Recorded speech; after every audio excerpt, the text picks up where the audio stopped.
Hello, everyone. I'm Sharon Lecter. I'm the host of the Play Big Moment podcast, and I'm very excited today to introduce a new friend to you. We've met once before, but Steve Trang is a real dynamo within the real estate. In fact, disruptor within the real estate industry. And we'll have some more information in the show notes about him. But, as you always know, I like to try and start with our guests. And I said, Steve, share a little bit about little Steve. How did you get started? Oh man, little Steve, like when I was a kid. Yes. Oh well, we came here as immigrants, right? So I was born in a refugee camp. Came here as an infant, and for me, little Steve, I didn't speak a word of English until I was about 4 years old. I think like a lot of immigrants my age, we learned to speak English through Sesame Street, right? And so pretty much, at home with multi families, right? Like coming here again with not a lot of money, multiple families living in the same household, right? And then we went through public school. So raised in Phoenix, moved to Chandler when I was 8, and parents always were hard workers, and I had one responsibility, which was to get good grades. I did that, and then have 5 younger brothers along the way, and play like a secondary authority figure at home, right? Cover like a manager, cover when mom and dad are at work, and did all the stuff we were supposed to do growing up in an Asian family. So get good grades, go to college, get a good job. Everything went to plan until I decided to go work for myself. And what was that trigger? Were you already married, or were you still single when you decided to start working for yourself? I was still single, and you might not be surprised. It was Rich Dad Poor Dad that made that difference, because until I picked up that book, the option outside of W-2 was never really an option. Like I played with the idea, but then once I saw, you can cash flow, you can have a financial freedom number. Oh, like this working for somebody else thing is for the birds. That's not for me. Yeah. Well, and we all discover that at some point, but what happens is most of us don't do it because we go into that revolving rat race, right? That pattern of go to school, get a job, and work, and come home, and go back to work, come home, and go back to work. Yeah. And it kind of drums creativity out of your brain cells, doesn't it? So how did you first get started into real estate? You read Rich Dad, Poor Dad. You said, oh, I can do this. What was your first foray? So I have 3 best friends. We all have known each other from 7th grade. They knew each other before then, like in 5th and 6th grade. But we've always been close, and so through high school, college, and so on, and we stayed connected. And we all read the book around the same time, and we all thought, hey, let's get into real estate. But we didn't buy rentals at first. We started flipping at first. Did not work out so well. We bought our first property in 2005, and as a flip, and then took too long to finish it because it's our first flip. And so then the first foray into it wasn't so great. And then we tried to buy rental properties, and as I'm trying to buy rental properties, I meet a realtor, and I was like, well, what do you do? And he says, I just sell houses. Okay, like what does that look like? It's like, oh, we make 6 figures a year. So what do you do? I just talk to people. I said, I can do that, right? So I quit my really stable, steady W-2 engineering job to go do that. So that was the first step, was to instead of buying rental properties like we were taught, or what it says in the book, we got distracted. I also have shiny object syndrome, so became a realtor, which was not the goal, not the purpose. Well, it's a good education, right? Great education. Yeah, you learn a lot about real estate. Yeah. I was a real estate agent for about 6 months when I first moved to Arizona, just to get to know the industry and to get to know the area. So as you developed into this, you realized you could create your own wealth, which you did. Yes. But then you came to that point where you said, I have the opportunity to help others as well. So talk about that transition. Yeah. So a lot of what I did was because I was very independent, didn't like being told what to do, very financially motivated. It's almost kind of like a Christmas story, right? And then once I at some point, being a realtor, I opened a brokerage because, like, again, for some other stupid reason, you think this is the next logical step. It's not. So I opened a brokerage, and after I opened the brokerage, I started coaching realtors. And from there, it's like, this is very rewarding. Taking a person who's making $30,000 a year as a server and helping them bringing in $300,000 a year as a realtor, was very rewarding. And from that, I read Think and Grow Rich. That's like one of the first three books I read once I became self-employed. And I remember, someone asked, who is it? Carnegie.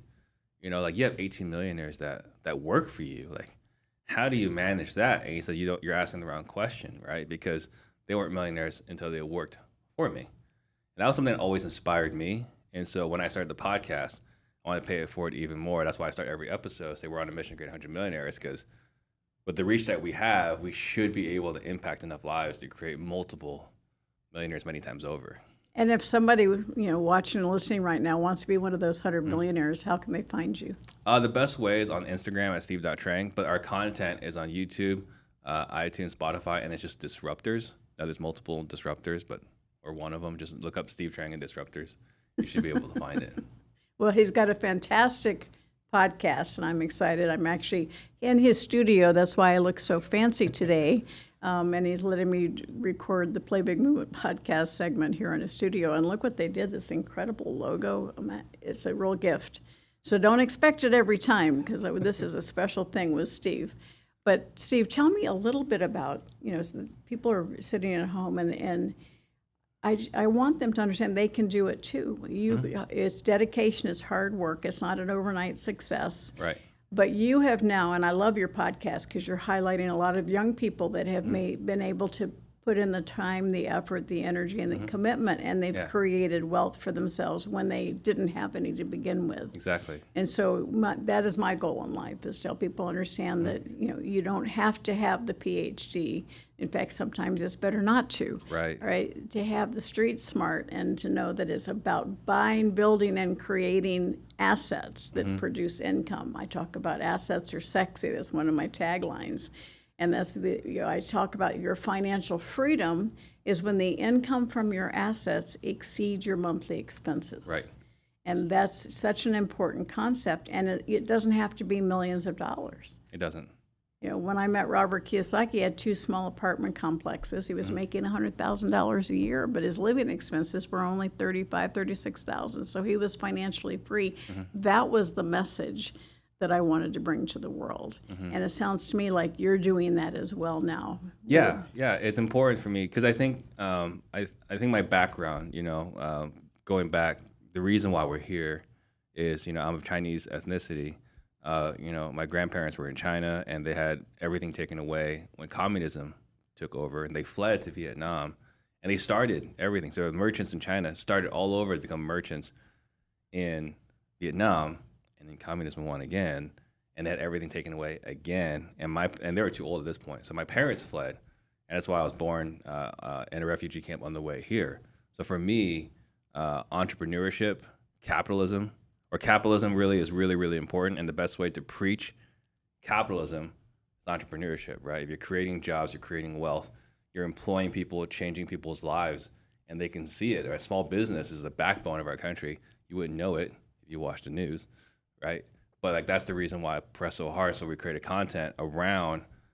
It's the clickbait is very capitalism heavy. It's a lot of big numbers, right? But we can preach the gospels about capitalism and hopefully fight off whatever this evil thing that's coming. That's right. Well, and it is. I tell people this country was based on free people with free speech, with free markets that allow for free enterprise. Exactly. And all 4 of those freedoms are under threat right now. Yes. So we have to do whatever we can to protect them. Right. And it is, I tell people you have control over 3 things: your thoughts, your words, your actions.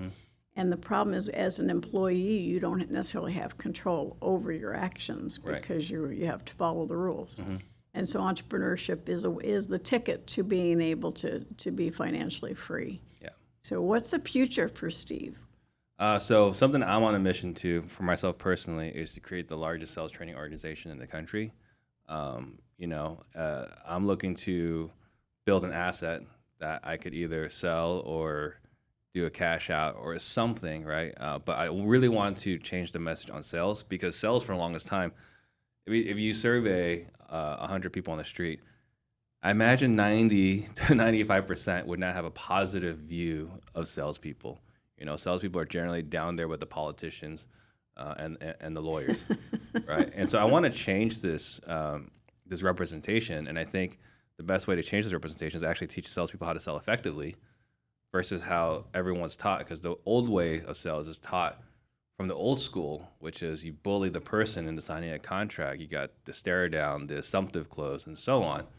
And really, our sales style is to have an honest conversation with the other person, figure out what's important to them. So instead of trying to sell them your product, try to figure out what they're trying to buy. And then after you figure out what they're trying to buy, you can help them figure out which one of your options serves their goal. So really, I look at it as, objection-proof selling, because like, how can they object to what they've told you they wanted to buy? So Right. that's what our mission is in the future. Yeah, I teach, consider, are you selling or are you serving? Exactly. Selling is transaction, it's a one-time thing, and you end up having to repeat it. If you're serving, you're creating a relationship that generates a lifetime of sales. So Exactly. sounds like that's very, very consistent with what you're talking about. Absolutely. Yep. Well, you're going to hang out with me for another quick little recording that we're going to do for the private Facebook group. So if you're not a member of the private Facebook group, the Play Big Movement, make sure you do. I hope you've taken notes, because Steve is absolutely proof positive that you can, that from starting with a desire, a goal, and commitment, you've been able to not only become financially free, but help others as well. So it's possible. And it's a matter of you making that decision, again, controlling your thoughts, your words, and actions. Any last words for our audience? I mean, just to add to that, right? Something I've said before is like, we live in the greatest country that's ever been created, and it's the greatest time to ever be alive. And so why not you? Why not take advantage? Why not play big? I love it. I love it. And you and I are participating in an event with John Burley, a dear friend of mine. We've known each other for over 25 years. Yeah. August 24th, we're going to Exactly. be doing this event in Litchfield, and it's going to be an incredible day of learning on real estate and understanding what's working today and how to get involved and how to create that financial freedom. So Absolutely. we'll have in the show notes how you can sign up for it, but I'm excited to be able to share the stage with you and look and seeing how we can help the people that say they're ready to be there to learn. And I'm more excited to share the stage with you. Well, we'll be equally excited. Yeah. And John is an absolute dear friend. We'll have a great day of 3 people invested in the people that are in the audience. So Absolutely. I look forward to that. Thank you, Steve, and thank you guys for watching and listening to this episode of the Play Big Movement podcast. Join us on the 24th.